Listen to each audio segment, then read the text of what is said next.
ये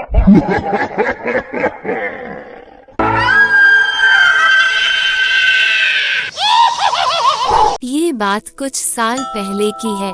मैं अभी अभी नहा कर लौटी थी, तभी खबर आई कि गांव के पुराने कुएं में सुमन गिर गई है।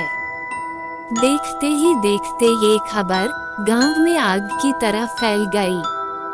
सबको सुमन की फिक्र तो थी ही, पर सबसे ज्यादा फिक्र उसके बच्चे की थी, क्योंकि सुमन माँ बनने वाली थी। मैं दौड़ी दौड़ी पुराने कुएं के पास पहुंची तो देखा वहां पर पहले से ही भीड़ लगी हुई है। अब गांव के एक आदमी ने कुएं में छलांग लगाई और सुमन की लाश को रस्सी से बांध दिया, क्योंकि सुमन को तैरना नहीं आता था, जिस कारण उसकी मौत हो गई। पानी में गिरने के बाद वह चीखी होगी, चिल्लाई भी होगी।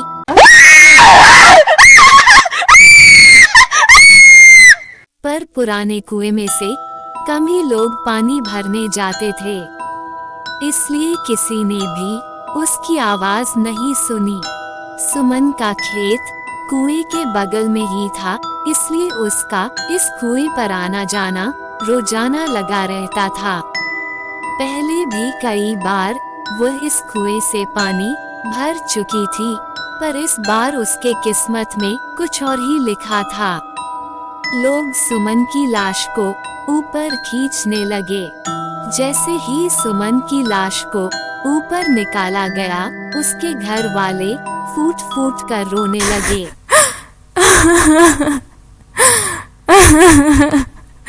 घर में नए मेहमान के आने की खुशी अब मातम में बदल चुकी थी। सुमन का पति तो सुन्न होकर उसके चेहरे को ही देख रहा था। न ही वो रो रहा था और न ही उसकी आंख से आंसू आ रहे थे, तो बस बिना अपनी पलकें झपकाए सुमन को ही देखे जा रहा था। सुमन वैसे तो दुबली पतली ही थी, मगर पानी में ज्यादा देर तक रहने के कारण उसका शरीर फूल गया था। मैंने यह नजारा पहली बार देखा था, तो ऐसे में मुझे डर लगना चाहिए था, पर मुझे जरा सा भी डर नहीं लग रहा था। पर हाँ, एक अजीब सी बेचैनी जरूर हो रही थी। इधर पुलिस मौके पर पहुंची। उन्होंने गांव वालों का बयान लिया और अंतिम संस्कार करने की इजाजत दे दी। पुराने कुएं वाले खेत में ही सुमन का अंतिम संस्कार किया गया। मौत तो इंसान के हाथ में नहीं होती, पर शरीर से आत्मा कब निकल जाए किसी को पता नहीं चलता। कहते हैं कि अंतिम संस्कार करने के बाद इंसान की आत्मा को शांति मिलती है, मगर आत्मा खुद ही शांति न चाहे तो। उस रात ऐसे कई सवाल मेरे मन में उठने लगे। मैंने कई बार करवट बदली, पर मुझे नींद नहीं आ रही थी। पर वक्त के साथ साथ सब ठीक हो जाता है। उस हादसे को गुजरे हुए अब कई महीने हो चुके थे। एक बार एक मजदूर उस पुराने कुएं वाले खेत में काम कर रहा था, तभी उसे एक औरत के रोने की आवाज आई।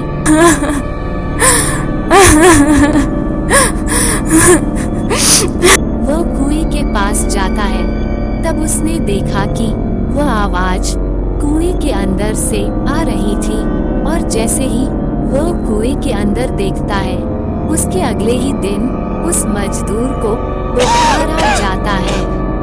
तेज बुखार से उसका शरीर तप रहा होता है। वह बार बार कहता रहा कि नहीं, बचाओ बचाओ, जाओ, चली जाओ यहाँ से, मेरे पास मत आओ। आखिर मैंने तुम्हारा क्या बिगाड़ा है? मुझे छोड़ दो, जाने दो मुझे, भगवान के लिए मुझे छोड़ दो। फिर उसी शाम उस मजदूर की मौत हो जाती है। गांव में अब पुराने कुएं का डर फैल जाता है, क्योंकि सुमन की आत्मा अभी भी उस कुएं में है। ऐसी बातें गांव में अब फैल जाती है।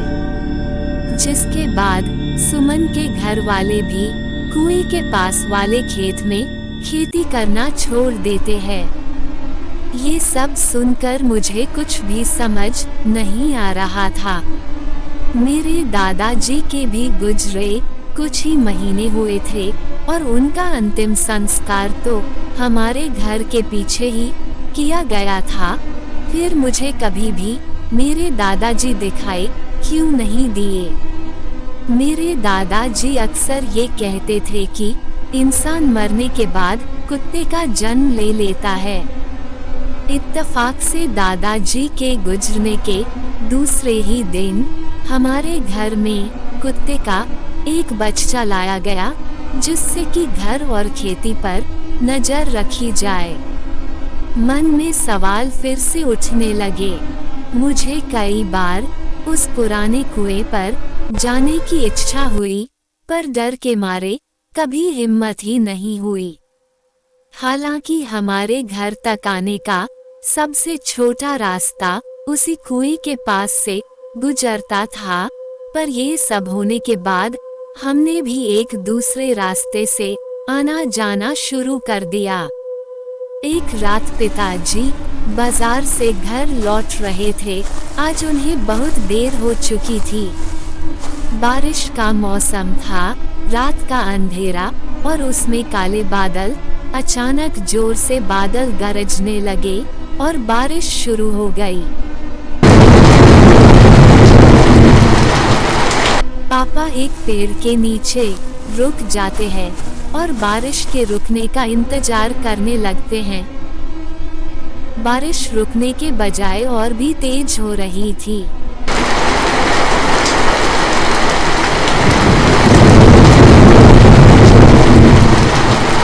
इसके बाद उन्हें पुराने कुएं के पास वाला छोटा रास्ता याद आया। मेरे पापा भूत प्रेत पर विश्वास नहीं करते थे। पापा पुराने कुएं के रास्ते पर चल पड़ते हैं। चारों तरफ अंधेरा और तेज बारिश के चलते पापा तेज चलने लगते हैं। तभी उनके पैरों के साथ पायल की आवाज आने लगती है।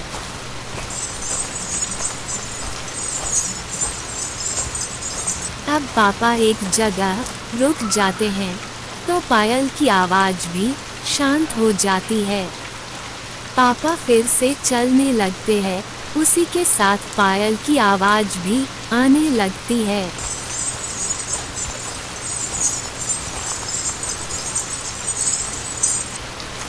तभी उनके पीछे से कोई गुजरता है।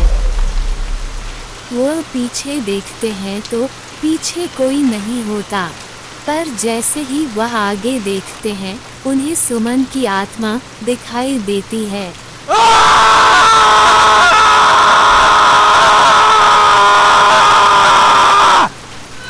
उसे देखकर पापा की आंखें फटी की फटी रह जाती हैं।